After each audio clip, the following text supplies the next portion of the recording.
새누리당이 재보선에서 승리를 하면서 김무성 대표 차기 대권 주자로 탄력을 받게 됐습니다. 그리고 재보선 하루 전에 박근혜 대통령이 대동 메시지를 내보냈는데 이게 신의 한 수였다 이런 평가가 나오고 있습니다. 신의 한 수, 어떤 이유 때문인지 궁금하실 텐데요. 자, 일단 무대가 단독 무대에 오르나 이 얘기부터 좀 점검을 해봐야 될 텐데 분위기가 어때요 지금 새누리당? 좋은데 너무 좋은 티를 내면은 다시 역풍 맞을 수 있다. 몸을 낮추자.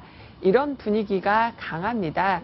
그리고 이제 선거 전략들 다시 한번 돌아보면서 특히나 이제 김무성 대표가 오늘 새로운 별명이 생겼어요. 새로운 별명? 네. 그 박근혜 대통령 별명이 선거의 여왕이었잖아요. 이따가 화면이 준비된 것으로 알고 있습니다만 김무성 대표 무대에게는 이제 선거의 남왕이다. 이런 별명을 새누리당의 김태호 최고위원이 붙여줬습니다. 남왕. 네, 남자왕. 남왕이라고. 남왕이란 말은 근데 좀 자연스럽진 않은데 그냥 뭐 선거의 왕자다. 왕자다. 왕이다. 왕자라고 하시기에는 이제 네. 예, 이남희 팀장. 어쨌든 뭐 새누리당 승리 요인 여러 가지를 볼 수 있는데 네. 저는 이 특사 의혹으로 역공한 부분, 이 부분이 좀 아주 큰 힘을 발휘한 건 아닌가 싶어요. 그것을 이제 역공도 성공을 했고 문재인 대표가 여기 특사 의혹에 대해서 명쾌하게 국민들이 납득할 수 있도록 의혹을 해명하지 못한 것들 여러 가지가 겹쳐지면서 결국 그 대형 악재를 오히려 잘 극복했다 이런 평가가 나오고요.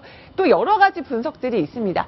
지역 밀착형 후보 체감형 공약 이번에 또 김무성 대표가요 빨간 머리 쓰고 앞치마 두르고 또 새줌마라고 하면서 지역 맞춤형 공약 그 어떤 아줌마처럼 잘 지역 살림을 챙기겠습니다. 이런 이미지 메이킹을 잘 하면서 또 지역 민심을 아주 그 밑으로 근저로 잘 파고들었던 것이 또 주요했다. 이런 평가가 나오고요. 또 의원들도 전부 다 손에 손을 잡고 굉장히 많이 도왔습니다. 뭐 오세훈 전 서울시장, 뭐 또 김문수 혁신위원장 등등 해서 모든 의원들이 같이 함께 돼서 많이 도움을 줬던 것도 그 큰 주요했다 이런 평가가 나오고요. 이 혁신 지도부를 뽑은 의원들이 참 절묘한 선택을 하지 않았나 이런 생각도 드는데 만약에 김무성 대표가 아니라 다른 친박 의원이 대표가 됐다면 이런 위기 상황에서 어떻게 대응했을까 하는 생각도 좀 해볼 수 있는데 그런 결과들이 지금 재보선으로 이어진 것 아니냐 이런 평가가 나오고 있습니다. 김무성 대표 이번 재보선 기간 내내 전국을 누비면서 아주 현장에서 여러 가지 얘기들을 진솔하게 풀어냈는데요. 그 장면들을 저희가 영상으로 묶어봤습니다.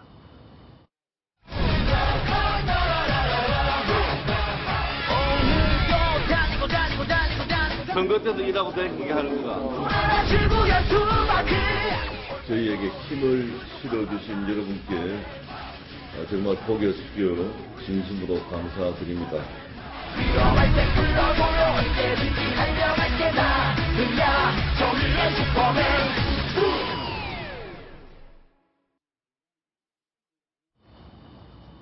자, 날개를 달고 하늘을 훨훨 날아가는 모습까지 봤는데 시청자 질문 하나 보고 가겠습니다. 새누리당의 승리의 이유 여러 가지가 있는데 정청래 의원의 얘기를 꼽는 분이 질문을 주셨네요. 정청래 최고위원이 막말도 야당 패배의 중요한 원인이 아닌가 하는 질문을 주셨고요.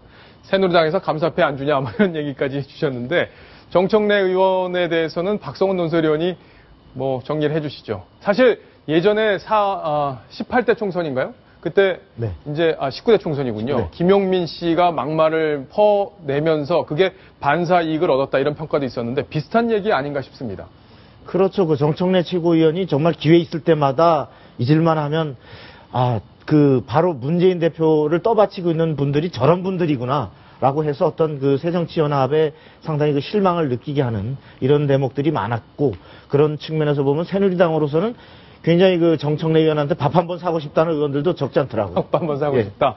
이현정 논설위원. 사실 이번에 뭐 조승용 최고위원이 책임져 그만둘 게 아니라 제일 먼저 그만둬야 될 분이 정청래 최고위원입니다. 그러니까 이게 정치를 너무 희화하고 너무 정치를 말장난으로 전락시켜버렸어요. 그러니까 이 새정치민주연합의 수준 자체를 본인들 보기에 무슨 정치를 저렇게 저질로 하냐 이런 거에 대한 원인을 불러일으켰던 바로 그런 부분이기 때문에 제가 볼 때 가장 먼저 사퇴를 책임져야 될 분이 아닌가 보여집니다. 부메랑으로 돌아올 거다라고 얘기했던 그 담화에 대해서 그렇게 얘기했는데 결국엔 그 부메랑을 본인들이 맞은 건 아닌가 이런 생각도 좀 드는데 자 그러면 어쨌든 이 정청래 최고위원 오늘 이남희 팀장 혹시 뭐 SNS에 글을 올린 거나 이런 거 없습니까? 이렇게 글을 올렸는데 오늘 이제 정청래 최고위원은 주승용 최고위원 사퇴한다고 말한 거 아니다. 라고 강력하게 주장을 했는데 주승용 최고위원은 사퇴를 주장한 게 맞습니다. 아, 그래요? 그러니까 오늘 많이 말렸다. 자기가 물러나고 싶지 않은 상황이었던 걸 그렇게 표현한 건가요? 이렇게 그러니까 사퇴 안 하고 싶은 사람이 어디냐. 예. 이러면서 이제 근데 또 사퇴한다고 대안이 뭐냐 이렇게 좀 말렸던 것으로 지금 알려져 있습니다. 자, 오늘 뭐 선거의 남왕이다 해서 김태호 최고위원이 별명을 붙여줬다는 거잖아요. 김무성 네. 대표에 대해서. 근데 김무성 대표를 오늘 뭐 업어주기까지 하던데 그거는 왜 그랬던 거죠? 일단은 새누리당 김무성 대표가요, 그 전남 순천 곡성에서 네. 정말 작년 730 재보선 때 당선돼 온 이정현 최고위원을 이렇게 업어주면서 이렇게 없는 전통이 생겼는데 네. 이번에는 이제 김태호 최고위원이 이번 선거에 또 1등 공신은 김무성 대표라 이런 취지로 바로 또 업어주는 모습을 보실 수가 있습니다.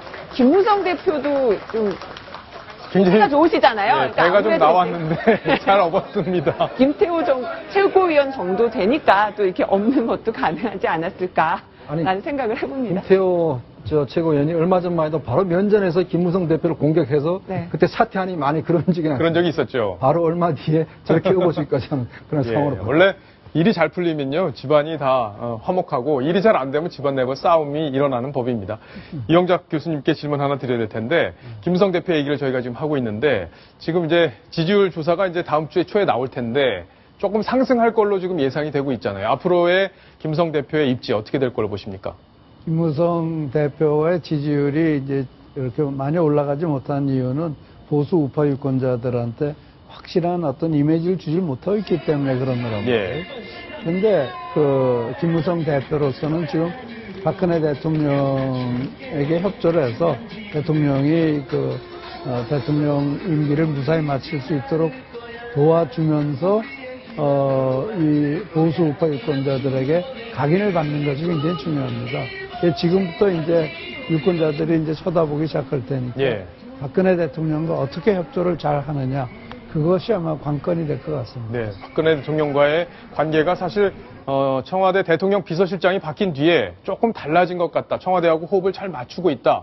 그리고 청와대가 중요하게 생각하는 이 뭐 공공부문 개혁 그리고 또 공무원연금 개혁 이런 것들을 아주 적극적으로 지금 추진하고 있다 이런 얘기들이 나오는데 아마 분위기가 조금 달라진 것 아니에요. 예전과는 그런 얘기들이 좀 나오고 있습니다.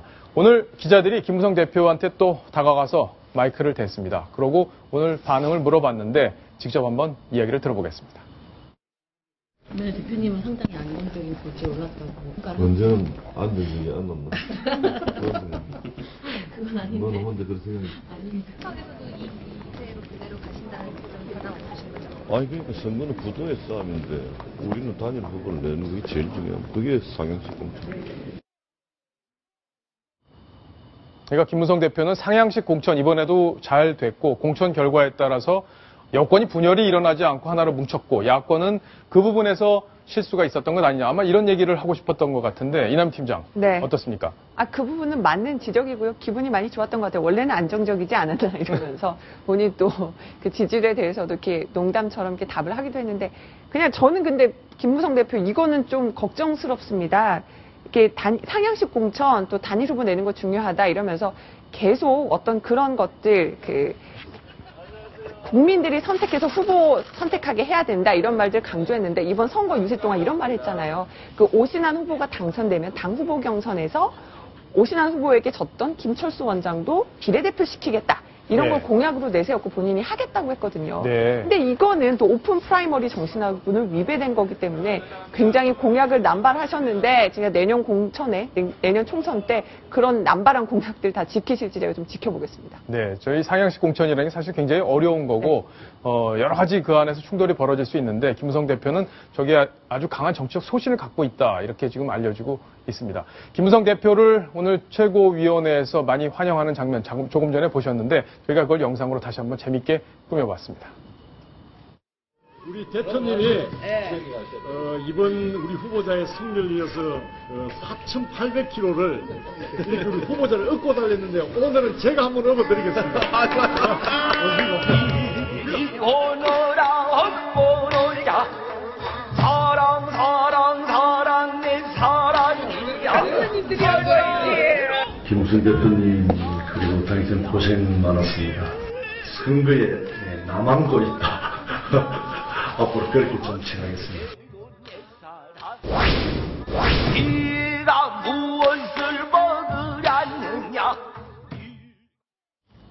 이남희 팀장. 네. 선거 승리하는데 김무성 대표가 많은 걸 기여한 건 분명한 것 같네요. 네, 맞습니다. 그리고 성완종 리스트 그 악재에도 불구하고 또 박근혜 대통령 독대하면서 어떤 이왕구 총리의 어떤 조기 사퇴나 여러 가지 이제 그 위험 요인들 관리를 잘 했다. 그리고 또 지역 유세도 굉장히 여러 가지 유머가 담긴 말들 많이 남기면서 또 유세 때도 화제를 모으기도 했습니다. 자, 지금 저거는 뭘 선물하는 건가요? 당선자들한테 뭔가를 주는 것 같은데요. 화환 이런 게 아니고요. 네. 지금 앞치마, 새준마라고 지금 적혀 있는데요. 앞치마를 지금 선물하는데 앞치마와 고무장갑. 결국은 지역 경제를 정말 새준마의 마음으로 잘 챙겨달라 이런 마음을 담아서 선물을 했습니다. 예. 그러니까 요즘에 보면 김무성 대표나 새누리당 지도부는 그러니까 뭔가 대중들에게 인기가 있는 그런 장면들을 잘 잡아내서 저렇게 선거나 어떤 정책 홍보 자료로 잘 활용하는 그런 모습을 보이는데 아마 조금 예전과는 달라진 그런 모습이 아닌가 싶습니다. 사실 어떤 감정 마케팅은 노무현 정부 때, 그러니까 노무현 전 대통령이 어떤 눈물 흘리는 모습으로 또 어떤 좀 국민들 공감을 자아냈는데 이제 여야가 많이 바뀐 것 같다. 야당 내에서도 우리가 정말 새누리당이 못 당해낸다. 선거 전략이나 예. 어떤 이런 그런 화면 구성이나 홍보나 우리가 정말 못 따라간다. 이렇게 자성의 목소리가 많이 나오고 있습니다. 네. 지금 이제 새누리당이 보면 지난 선거 때부터 광고 홍보 전문가를 기용을 했어요. 그랬죠. 그래서 뭐 TV 드라마라든지 이런 걸 보면서 패러디한 것들을 많이 하고, 그다음에 새누리당 자체가 당뇨들이 공채를 뽑습니다. 공채를 뽑고 하기 때문에 굉장히 좀 중립적이고 능력 있는 사람들이 많아요. 특히 또 여의도 연구소라 이게 여론조사에서 여의도 연구소를 따라갈 데가 없습니다. 그러니까 항상 여론조사 보면 굉장히 정확한 거고 또 민심을 읽는 데는 굉장히 그 데이터들이 아주 기여를 많이 한 것 같습니다. 예. 그러니까 새누리당이 예전에 어떤 찻대기 한나라당 거기서 많이 좀 진보해 있다 이런 좀 평가를 받고 있는 그런 상황인데 자, 이번에 선거에 가장 이해 당사자인 사람 또 있습니다. 바로 박근혜 대통령일 겁니다. 대통령 선거 전날 대국민 담화를 내놨는데 이게 전국에 큰 변수로 작용을 했습니다. 선거에서 불패 신화를 이어가고 있는 바로 박근혜 대통령일 텐데 과거부터 지금까지 저희가 영상으로 묶어봤습니다.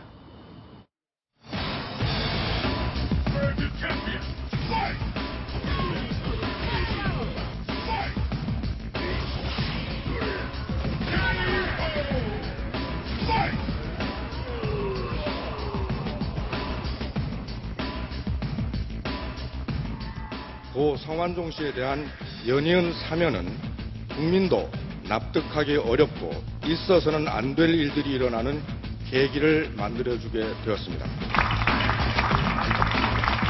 사람을 얻는 자가 천하를 얻는다 하셨습니까? 이제 미실의 시대이옵니다. 예, 박근혜 대통령이 마지막 날 던진, 선거 전날 던진 메시지, 이현정 논설위원, 신의 한 수다 이런 평가가 나오던데요. 어떻습니까?